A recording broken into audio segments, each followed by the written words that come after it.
I had felt like there was this big void in my life with not having sports, playing sports my entire life. And then you become an adult, and it's not like guys can go and play a pickup game of basketball.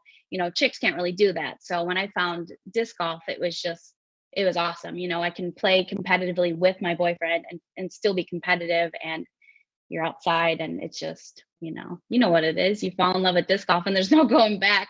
Oh my goodness. How surprised am I to find out that a teammate of mine that I just met on my winter league team is one of the best disc golfers in Texas. And boy, does she prove it this weekend. We want to welcome her to the show for the first time.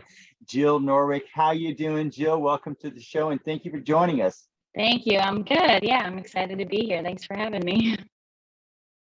So I've been playing for about 6 years altogether. I'm from Illinois. That's where I grew up and lived there most of my life.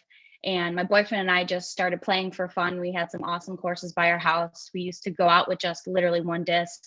And for the longest time, thought we were too cool to get a putter.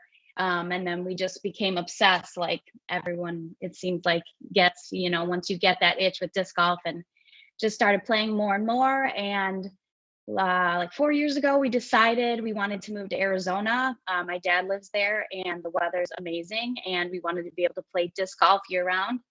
And so we were there for about 3 to 4 years. And that's when I got my first taste. It took me a long time to really want to play in tournaments. I didn't think I was good enough. I usually play with all men. So it's like I'm comparing myself against the guys, so I didn't know until I was in Arizona that, what the competition is like for women. And we met some friends right away, and they were just like, why aren't you playing in tournaments? And I just thought, like, I needed to get to a certain level before I played in tournaments, until I realized that playing in tournaments actually gets you to another level, which really has helped me that way. But it really came down to COVID. Honestly, I was so bored. We were working from home, literally barely left our house. There's nothing to do besides play disc golf. And we just started playing more and more. I just started getting better and better, and decided, let's take it serious. Let's play in some tournaments. So I started an FA1, and well, actually my first tournament I ever played was like the week after I moved to Arizona on the Phoenix Ladies Open. I played an intermediate. I took second place. I couldn't believe it. And then it was like a year or two after that I played in FA1, and then played a few tournaments that year. And then the following year, I was like, I just need 1 year of FA1, and then I have to move up. I know I'm good enough for it. So kind of just started there and really worked on getting all the shots. I used to be 100% sidearm.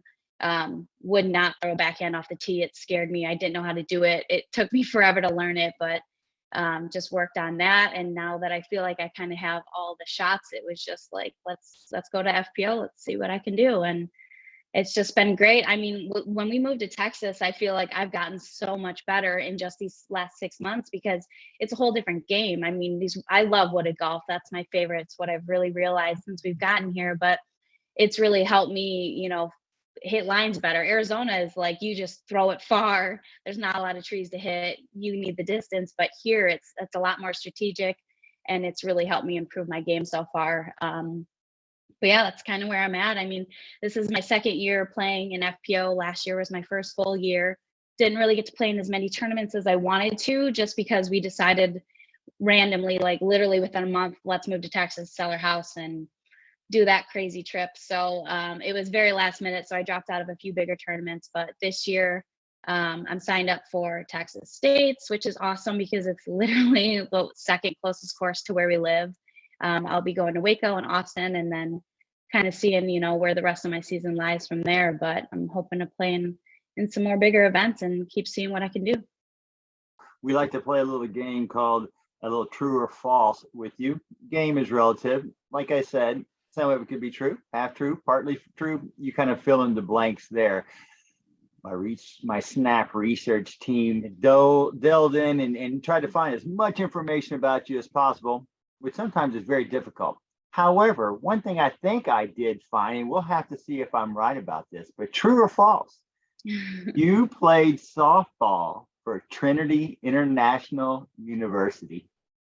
That is true. Yeah. For the Softball was actually like my number one sport growing up. I mean, I played pretty much every sport there was, but I think that's what helped me play disc golf so well was those skills really translate easily. Yeah, I my dad would always say that he had me holding a ball in my hand as when I was a tiny bit. I played every single sport. Softball was my best one, but I also played like soccer, volleyball, everything. I did play for my first 2 years in college. I actually broke my nose and my arm in my first season. So that was a little bit rough. But I was mostly a catcher. That was my favorite position. But I also did pitch and played a little bit of third base. But catcher was definitely my number one. I was always kind of like the team captain, so I liked having control of what's going on as the catcher. Calling the plays, getting the team hyped up. That good relationship with the pitchers. It's just I feel like it's a very intense position, and that's very competitive, and it's just kind of fits with my personality. It's a different Jill Norrick then, because someone else is listed. It says they played ultimate frisbee. So, dang, like I said, when research, sometimes it's true, sometimes it's fake. We have to find these things out. That leads us to this one. Before you found your passion for disc golf, true or false, your favorite sport was ballet swimming. That'll be a false. That is another Jill Norrick. My goodness gracious, there's a bunch of you out there. I didn't know if that was a picture or not, but it did say that on the bottom of it. And I was going to say, which one of those two are you?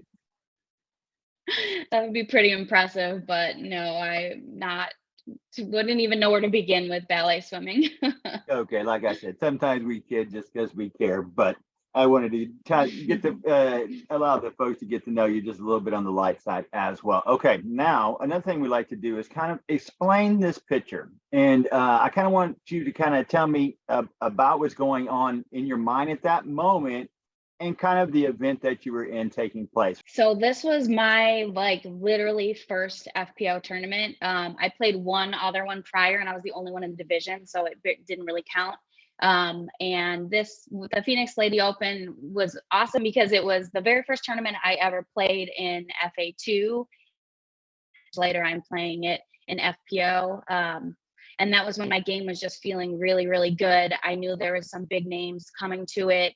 It was at a course that I played all the time. We lived there for a little while, like on the course. So it was just a very awesome tournament. I was really excited for it. I had really high goals for myself, and I just felt like I played like one of the best tournaments of my life there. It was kind of incredible, and it was just felt like I was just happy to live in that moment. I didn't know where I would finish against all of those big names, but it just felt really cool to be a part of that and know that that was when it really clicked for me. Like, okay, I can compete against these ladies, like Katrina Allen was in the tournament too, like there were so many of them there. So it was really awesome. And that was one of my proudest tournaments and moments.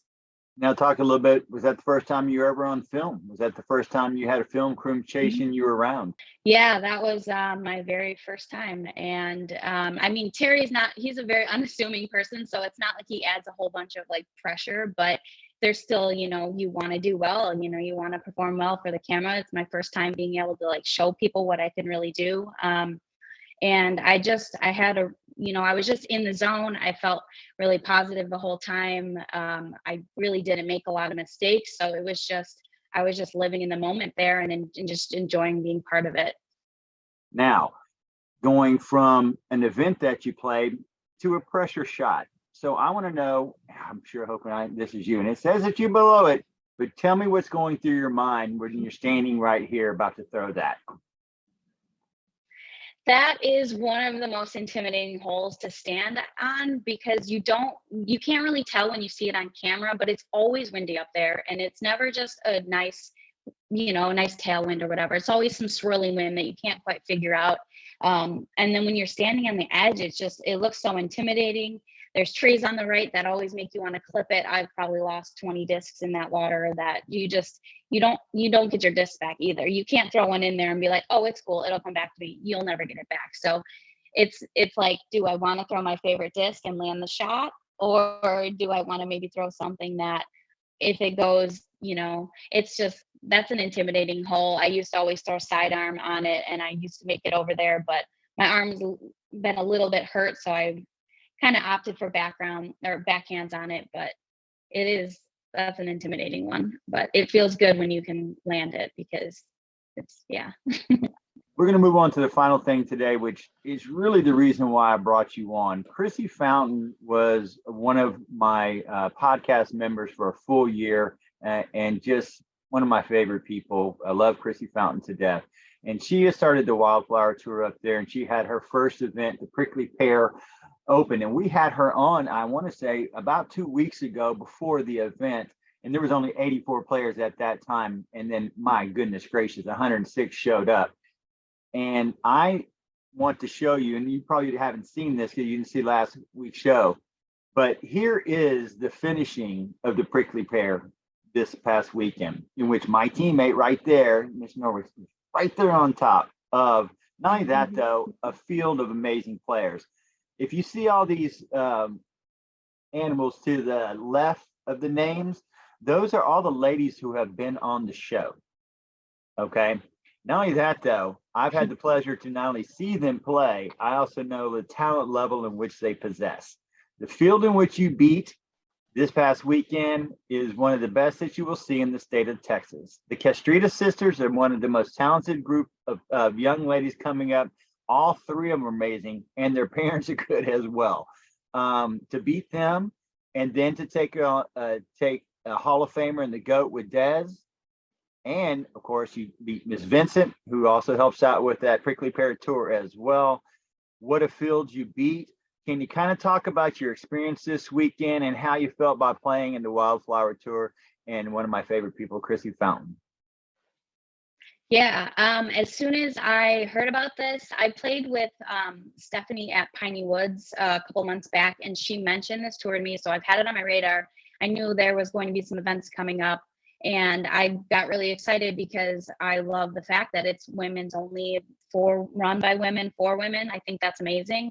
That was why the Phoenix Ladies Open was one of my favorite tournaments. I mean, you get over 100 women all in one place playing disc golf together. It's such an awesome feeling. Just looking around, seeing just women all over on the course. So I really knew I wanted to be part of it and play in it. I had, certain goals for what I wanted to do this weekend. Winning wasn't actually one of them. I'm still feeling very new. The competition in Texas is insane. I mean, I don't think there's another state where there's this much talent. I mean, even the ones you haven't listed, like there's so many good players out here. It's crazy. Like there's not an easy win at any tournament, even smaller local ones. There's no easy win. So I don't assume at all that I'm ever going to win, but I did want a podium finish. That was my big goal. Like I know my game has been feeling so good. But the Saturday when I actually woke up, I had no feeling in my right hand, and it really scared me, and my fingers were numb, and I'm pretty sure it was carpal tunnel. So we were warming up before, and like an hour before we were going to leave to go to the tournament, I was asking my boyfriend, like, should I DNF? Like, I really was so excited to play, but I don't know. I'm thinking it's like carpal tunnel or whatever. So I'm resting this week, but it was a little scary. It affected me putting. I spin. I felt like my wrist was locking up on me. So day one was a little stressful, but for whatever reason, I was lacing my drives and I was parking up shots. So I really didn't have to rely on my putting. Thank goodness, because I was tied for fourth after round one.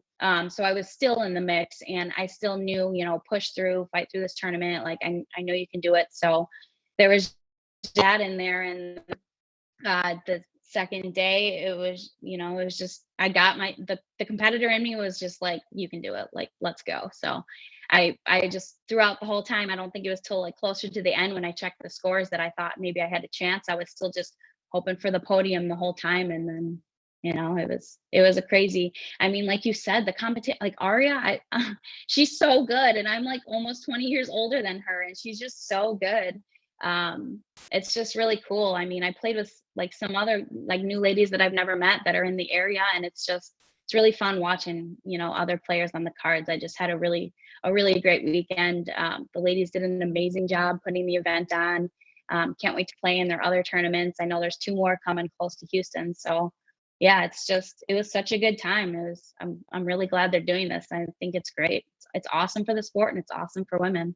Let's talk about a little bit of our team. experience is this, in your experience and ever playing on a disc golf team like we have for Winter League?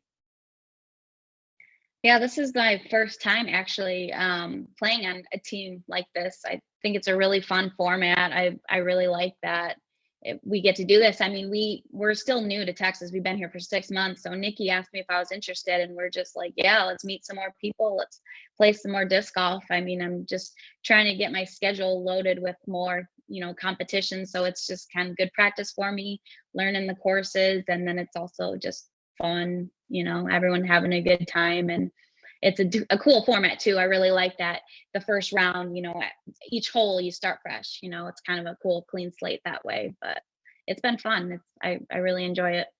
So, like you said, we have talented girls. We have talented players. And what I've always said, when you come to the Houston, Texas area, you're swimming with sharks. I mean, I don't care if you're playing in the 40 age division. I don't care if you're playing in the 50 age division. It doesn't really matter. There are good players all over the place, and it's kind of fun to watch. And I've had a pleasure watching you play. I can't wait to watch you play more, especially on our team. But I'm looking forward to see what you do throughout the year. So before I let you go, do you have any sponsors or anybody you'd like to thank? And before we let you go? Yeah, I'm sponsored by Infinite Discs. So I'd like to thank them. This is my second year with them, which is really cool. So it's nice having my open bag. We love trying new plastics, so it's been really cool with that. Also, Wild Discs. I got a really nice sea otter that I putt with, and is my throwing putter. The glow one is very money, so I love those discs. And they're a small, newer company, up and coming, but yeah, those are my two sponsors. And then always like to thank my boyfriend, because he's always my caddy, and he's a great, he keeps me calm, and, really pumps me up for my shots and the rounds, and he helps me a lot keep my sanity and everything like that. So it's always really nice having him caddy for me. So yeah. Well, that's awesome. Well, I want to thank you so much for taking the time to come on the show and being so open with us, and give us a little insight to who you are, and cannot look and I cannot wait to see what this year brings for you, especially in the Texas area. So thank you so much for coming on today. Yeah, thank you so much for having me.